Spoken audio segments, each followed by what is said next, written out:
Welcome back to ScreenFish Radio. It is our first podcast of 2025, which is a date that I don't like saying. I can't believe it's 2025, but here we are.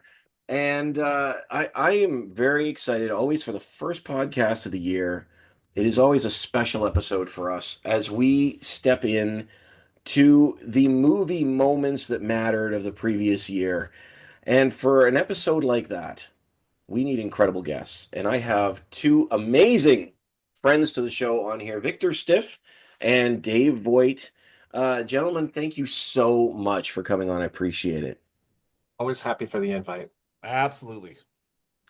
Well, this is going to be fun because, as we know, this is the time of year where, people are rolling out their best films list, and a lot of times those films, those lists overlap or they get similar. We end up arguing over one or two. But what I love about the movie moments is that it opens the door for anything. These are the moments in film that you think matter to you or were significant. And I think that they can be from a film that wouldn't be on anyone's top 10 list, or it could be in the best film of the year, whatever that may be. And I'm excited to get in. I'm sorry, this doesn't feel right. Hold on one second here. This feels like a formal occasion. If you gentlemen will excuse me. Uh-oh. Uh-oh, uh-oh. This feels like a formal occasion. I just thought I'd class it up a little bit. So let's raise a glass to the top 10 movie, or not top 10, our top three movie moments of the year. But before we do that, guys, do you have anything that you would consider like an honorable mention, just didn't quite make your rankings? Kind of cheated a little to try and get some more movies in here, and I did some pairings of things that kind of work well together. So I have Nickel Boys for its opening moment, and it's a film that really just breaks the mold. People are going to love the movie, people are going to hate that movie, but when you're watching it, you realize you're watching something that's not like anything else you've seen in a long time. So just that moment when all of a sudden you realize you're seeing something new and fresh in the movie theater, like that's just an incredible feeling you get maybe 10 times in a year. And just to bookend that is the ending of Joker Folie à Deux, and seeing that at a public screening before the movie came out, and there was so many people dressed up as Joker and dressed up as Harley. They thought they were getting like an authentic Joker movie, and they were getting essentially the director trolling people who are Joker fans. And to see those fans walking out so dejected, not understanding what they had signed up for, again, I've never experienced anything like that in a theater. Just seeing so many people crushed by this director's mean joke, yeah, that stands out, and it's something I will never forget. That's amazing. So at the press screening, you like people were just leaving sad. Like I'll admit I haven't seen either film, but I've heard the buzz on both, positive and negative, and people were just leaving dejected. Literally hanging their heads down low, people walking out saying, "What was that? What happened?" Like there was so much buzz in the theater before the movie started. You could like feel the vibe in the room, and people just left like deflated balloons. It was something else. Outstanding. Oh, that's The amazing. first Joker was King of Comedy. The second one was New York, New York. Or If paint your wagon. Scorsese, if Yeah, Scorsese hated New Yorkers. That's right. yeah. Dave, do you have an honorable mention? I do. I'm gonna go a little off book with this one. This one's a personal one for me, and near and dear to my heart. But I mean, as you both know, and as I've been public with just over the past year or so, it's been a tumultuous year for me. Been through a lot of stuff, life changes, family changes, all that kind of stuff, moving, dealing with all that kind of life stuff that happens and gets thrown at us on a daily basis. And I mean, I think the one movie moment that I have to sort of highlight beyond the obvious in the films that we're going to talk about is just sort of having that appreciation for the next movie moment. The fact that we live and work in the arts, and just that we are so privileged to be able to do what we do. And I get so excited for the potential of what's coming next. And that really sort of is one of those things that keeps me going and keeps me motivated to navigate this silly business that we all do and we all love. I love that because funny thing about this business is it really doesn't stop. Like they build up to the Oscars, and like even after the Super Bowl, they take a few months off to recoup. But after the Oscars, we're right back in it the next week with the next film. So But I love that looking the moment is realizing what's the next moment. That's pretty cool. I like that. I can't top that. That's like too deep and Looking philosophical. forward to the next moment. That's, we're about to make some more as we talk There's about more movies. moments. Um, I would say an honorable mention for me was and I went through my list a bunch of times this year. I've been back and forth and back and forth, but just escaping my top three was a look at board games.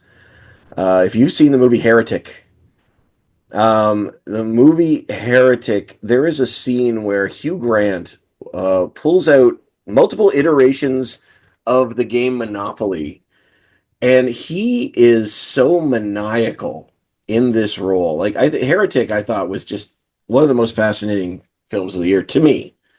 And this scene where he's whipping through board games, he does with such glee and ease, and it sounds bizarre, but he's comparing it to all these other ideas and world religions and all these things, and it's like, dang, the scene it was pretty good. I'm not gonna lie, but it feels Dave was so poignant. Mine's just about board games, so it's And to one up you on your own show. Yeah, I mean, he was tying in how the board game Monopoly represents like how people are misled by every yeah.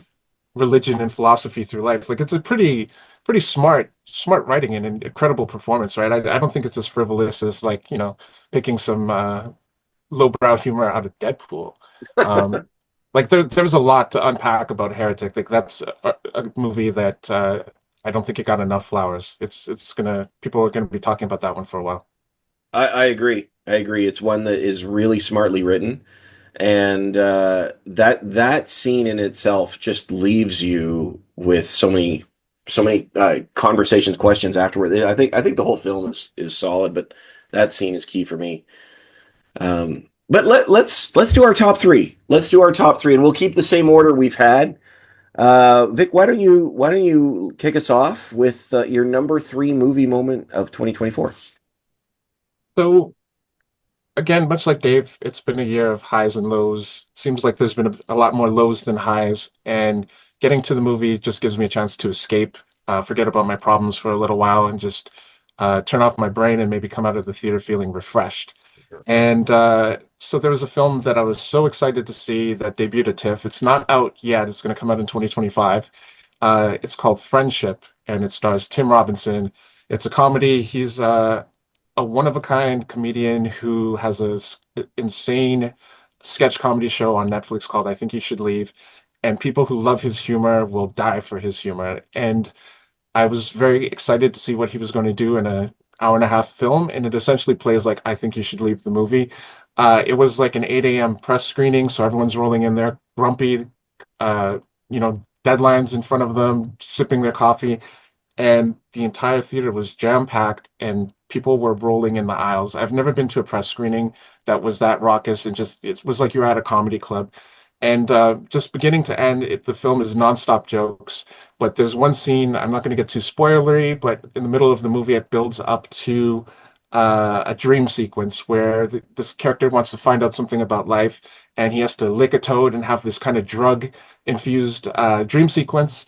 And what happens in that dream sequence and how it wraps up is one of the funniest things I've ever seen in a movie. So, like, not even close. Friendship, the dream sequence, that is a movie I cannot wait to watch a second time.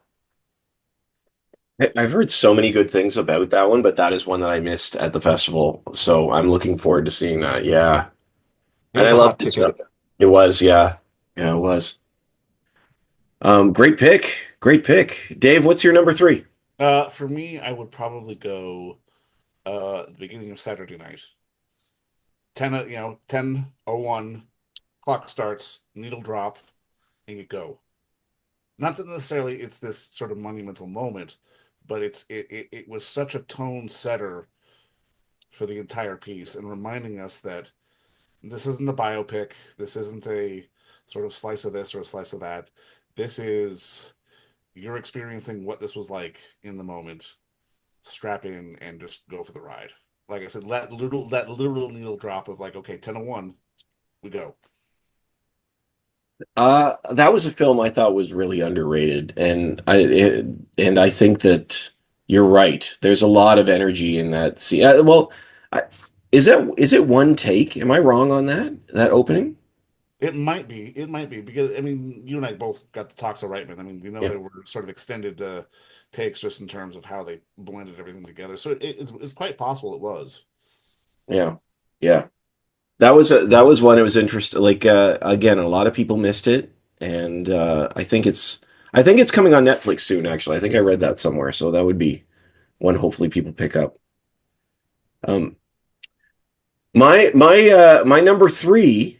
My number three is taking us into the mind of a preteen girl, if you will. There is a scene at the end of Inside Out 2 that I thought was truly incredible. I this the Inside Out is a franchise. I mean that certainly the first one was phenomenal. I think the second one was a huge hit as well. But the addition of anxiety completely blew me away. And the final scene, and this is a bit spoilery, but I think enough time has passed. This Uh, is a spoiler driven show, but yeah, Spoiler-driven show. Um, but the final scene where she has a panic attack is terrifying. It is not what I expected watching an animated film, of any type. And it may be, in my mind, one of the best depictions of an anxiety attack that I've ever seen on screen. This scene where she is just spinning around, running around, trying to fix everything in her mind, running around the board, and Joy has to tell her to let go of the board. As somebody who has experienced that physically more than one occasion, I was struck. I was struck by that moment. I thought it was unbelievably well executed and just really powerful. I have a question for you about that too. Sure. Again, as someone who's like I've taken anti-anxiety medications for years, and I can totally relate to that. I remember we went for lunch after the film, and you were really struck about that film and that scene, and you didn't want to get too spoilery about it. And then when I watched it, I was thinking, I wanted to know how much of that was just from your own personal struggle you could relate as a grown man with problems and stresses and anxiety, and how much of that comes from being a father and like having to process seeing your kids reach that age where they're taking on the stress of the real world and they're putting themselves in that situation. that's a good question. Yeah. That's a very good question. I would say it was both. My youngest, I mean that my both of my kids have had times of anxiety. My youngest, I think he emotionally struggles with it more and has more moments like this, and it was hard to watch it from the outside. But I've felt that. Like this was one of those moments that I personally have felt, and the comment of you have to let go of the board. To me, it isn't an easy thing. I was so thrilled that they didn't just wipe it away. Like they could have made it so simplistic, but they never demonize anxiety completely. They just show the effect she has when she runs rampant. Yeah. And I thought that was unbelievably profound. Like they could have taken the easy way out any number of times, and Joy could have come in and saved the day. That would have been the Disney model, I would say, even 10 years ago. But they sat with it, and they didn't even like anxiety's still there at the end of the movie. She's still Yep. there. Um, Necessary part of life yeah, when kept in balance, right? Yeah, that's yeah. so profound. It was beautiful. It was a beautiful moment. That was my number three. Victor, what was your number two? Okay, again, I'm kind of cheating. There's two films that are neck and neck. They're kind of doing the same thing for me. Again, I'm gonna lean toward the film that I saw at TIFF with the Midnight Madness crowd. I love action movies. I live for hardcore action movies, and we get so many action movies every year. Most of them suck. Like it could be an okay movie, but action choreography is not. A lot of people don't take it seriously. There's a lot of like lame stunt work and camera cuts to kind of uh, mask bad action choreography. And I stepped into this film, an Indonesian action flick called The Shadow Strays, and oh my goodness. Again, I kind of referenced this with Nickel Boys, where you walk into a film and you just know something's happening and you're in good hands. And The Shadow Strays, the first 10 minutes is just a bloody assassin killing off the Yakuza mob boss, taking people's heads off. It is brilliant. It is a masterwork of action.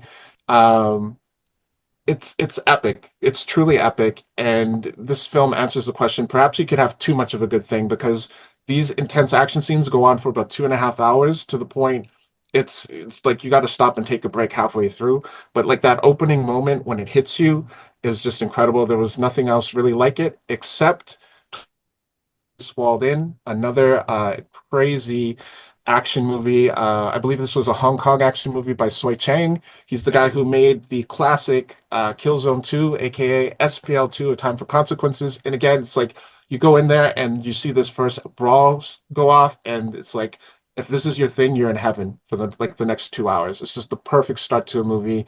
The movie could do no wrong after that. If you love action, please, please, please go see these movies. Shadow Strays is on Netflix right now. What's the other? I think you cut out right before the name of the second film. What was? Twilight of the Warriors, Walden. And And it's available on Prime right now. yeah, don't miss this movie. It is pure magnificence. Okay, all right. I hadn't even heard of these, so I got to check these out. Well, I gotta echo those choices, Victor, because I mean, oh god, like absolutely. I mean, getting to see Shadow Strays in the theater, which obviously as a Netflix movie is a rarity, was a special thing because that movie was absolutely frenetic and just wild from top to bottom. And I mean, again, it's such a great choice. And for those of you on Netflix, which is pretty much everyone listening to this right now, go watch The Shadow Strays. It's really fantastic. Wow. Okay. Message received. Dave, Uh, what's? Oh, sorry. Go ahead. Who's? my number two? Yeah. I'm going to go with September 5th, which, for those who don't know, is the story of the 1972 Munich Olympics terrorist attack, but from the perspective of the news organizations and what's going on inside there. And the moment where this room full of sportscasters who are, having to share satellite time and deal with this and deal with that and kind of be ignored get thrust to the front of the line in terms of global importance, in terms of what's going on in the world right now. It was fascinating to see that kind of unfold and that play out. And really, it's this moment where how we consume media changed, period, like across the globe. It was that moment and what those people did to bring coverage to the world that changed the entire media landscape. And I mean, just to sort of get a visualization of that was really quite fascinating to me because again, these were sportscasters. These were not sort of the grizzled veteran newsmen, but they were the people who were there, and so hence they were the people tasked with doing the job. Yeah. That's one I absolutely want to see as well. I know it's in theaters. I think right It now, if still I'm is in theaters, yeah. still in theaters. My number two moment of the year is comes from a film called Honora, which is directed by Sean Baker and is just an unbelievable character story of a young woman. It's almost like Cinderella run amok. A young woman marries Russian royalty. It's now nominated for Best Picture at the Oscars. Marries Russian wealth, if you will, and then essentially gets blown up. The film though, the final scene, and I want to be careful how much I say about it, just because I know right now it's in theaters. Um, but the final scene in the car is one of the most emotionally complex scenes I think I've ever seen. And I can't remember whether it was you, Dave, or someone else. I came out of that film and I went, I don't know how I feel. And I remember that, yeah. it took me days to process this moment. I'm still doing it in some ways because it's so complicated. Mm. There are so many things happening in this moment.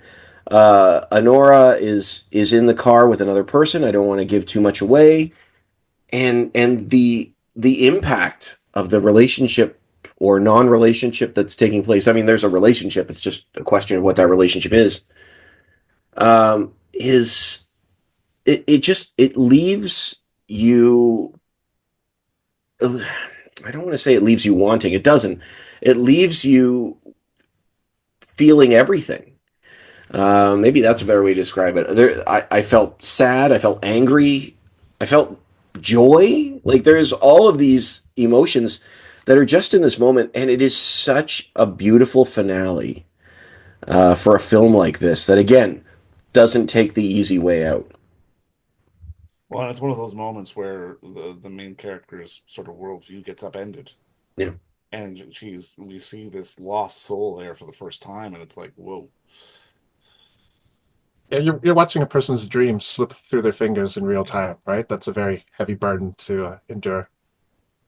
And not just even the dreams, but sort of the ability to control her own destiny as well. No, yeah, absolutely. Like this is what I mean.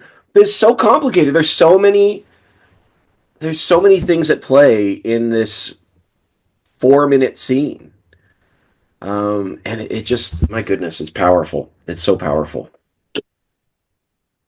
Um, it is time for us to get to our number ones. But before we do that, we've asked some other people to submit some videos of what their favorite movie moment of the year is. So let's hear from them. Nick here from Bite Size Breakdown, and if there's one scene that stood above all others for me this year, it's the Regent Street rock DJ sequence from Better Man. Better Man is one of my favorite films of the year, and this sequence is pretty incredible to watch. I've gone back to it a few more times since it's come out, and I will be going back to it again. If you have not seen this movie, what are you waiting for? Go do it. I'm Daryl Manson. My favorite movie moment of the year is from the Mike Leigh film Hard Truths. And Pansy, who is played by Marianne St. Baptiste, goes into an explosive rant in a grocery store checkout line, going after the prices, the workers, the other people in line, everyone. It is at once extremely comic and also very tragic because we know that all of this is her way of preventing anyone from getting close to her out of her fear of ever being hurt. As you can see, I'm dressed differently and some time has passed, and that's because I'm here to read you somebody else's movie moment that has been sent to us via email. I'd like to thank Kate Parks, Director of Communications at Elevation Pictures and friend to ScreenFish, for sending in her movie moment for 2024. And Kate says this: "My favorite movie moment is the parking lot scene from The Woman of the Hour. It shows how a director can take what would likely read in the script as a simple scene and build intense and terrifying energy without having either actor say a word of dialogue." Thanks so much, Kate, for sending in your movie moment from 2024. My favorite film moment of the year was in Luca Guadagnino's Challengers when the camera becomes a tennis ball. Love it or hate it, that's got to be one of the most memorable things that's happened in film in this past year. They made the camera a tennis ball. And we're back. Thank you, everybody who sent those in. I really appreciate it. There's some great moments. Certainly, we're thrilled to hear them. But for the three of us, what's your favorite movie moment of the year? I've seen probably 330, 40 movies this year. Most of them, it's like it goes in one ear, it's out the other. It doesn't leave an impression. But the one film that just kind of seared itself into my brain, and I think of the scene all the time, and I had to rush back to the theater and see it a second time, is Furiosa, a Mad Max saga, the war rig scene. And again, like I know I already referenced some action movies, but I mean, this is why we go to the movies to see, Oh, yeah, absolutely. yeah, like on the big screen to experience a master delivering a masterwork. I know that movie kind of got dumped on a bit for just there was such high expectations from the previous Mad Max film, but that war rig scene, you're just watching a master in top form. My blood was like hitting 200 degrees boiling point. It's thrilling, it's intense, it's fun. The way the stakes keep escalating, it tells a story within a story as you're watching the people fighting and trying to survive. There's just so much at play, and you can just sit back and soak it all up and just have your mind blown. I'm never going to forget that scene. Yeah, that's a great pick. I saw that movie on my phone, and I think it's the same effect. No, I'm Oh kidding. That's a gosh. joke. Don't worry.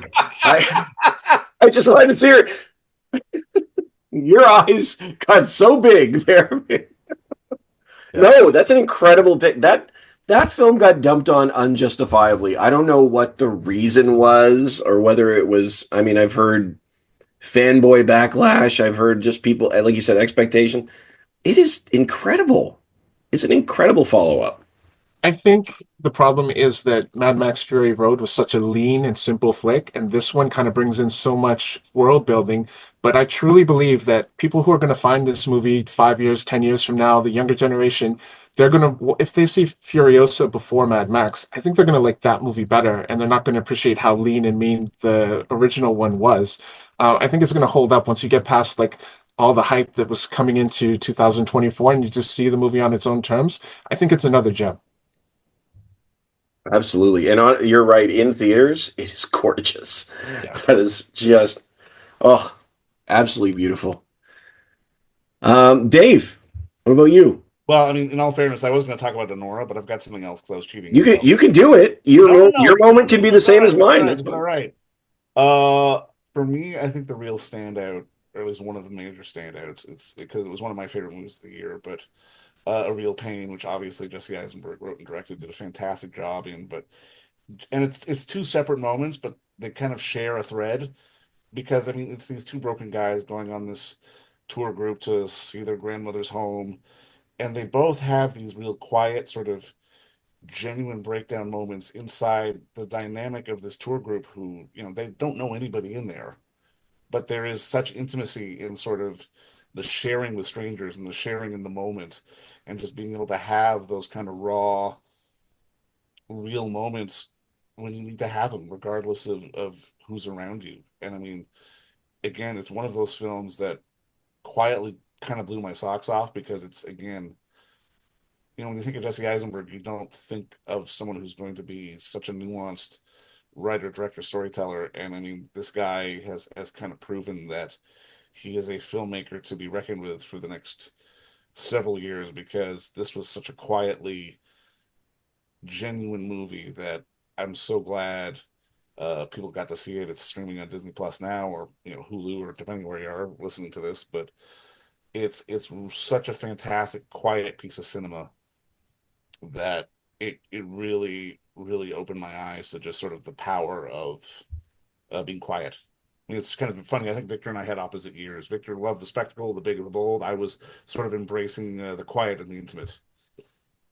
Yeah, that film, it hits you like a velvet hammer, Yeah, right? it really does. Yeah, Yeah. that's a good analogy for sure. Yeah, it's such an interesting experience because you feel it, but like I love well the Velvet Hammer. You explained it. Like it's just you feel it, but it's not like I don't know. It's not like any other experience It's you're gonna not have any in kind of the bum film. bum bum exposition. Oh, dramatic Yeah, moment. It just kind of happens. yeah, yeah. It's beautiful. Yeah, absolutely. It's a beautiful film. Um, my number one movie moment of the year. I am proud of, and also I admit I feel like I feel like it's a little too on the nose for me. Uh, so bear with me. It's from Conclave. And I say a little on the nose because I don't want to be like, oh, the church guy's talking about a film in a church. Oh, duh. Duh. No. Actually, the reason I like Conclave is because it works anywhere. This is a film that works in any context. You could have dropped this in a presidential race, and I think Totally. Yeah, yeah, yeah. it's absolutely sharp. But and I admit I'm sitting in my wheelhouse with this. The final reveal of why, and again, I'll try not to be too spoilery. For those of you that don't know, Conclave is a film about choosing a new pope, and the conclave is assemble all these bishops, and it's like people jockeying for position the whole time.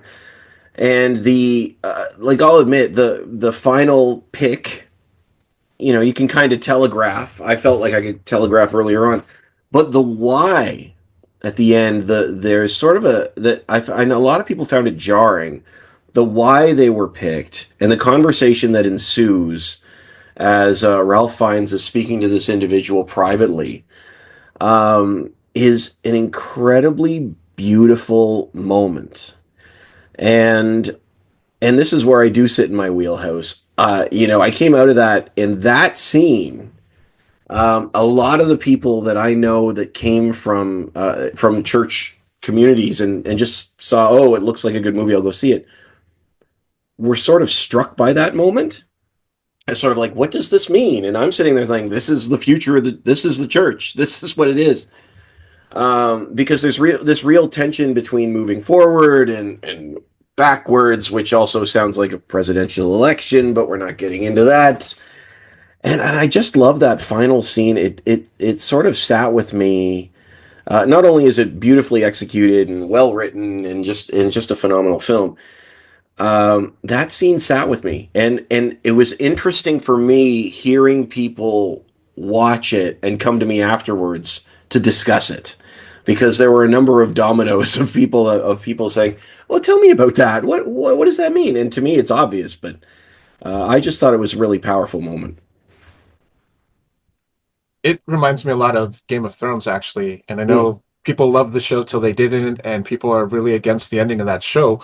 But like one of the main themes on that series was never trust anyone who pursues power, right? And even the way the show wrapped, the person who ended up ruling was the person who was indifferent to power.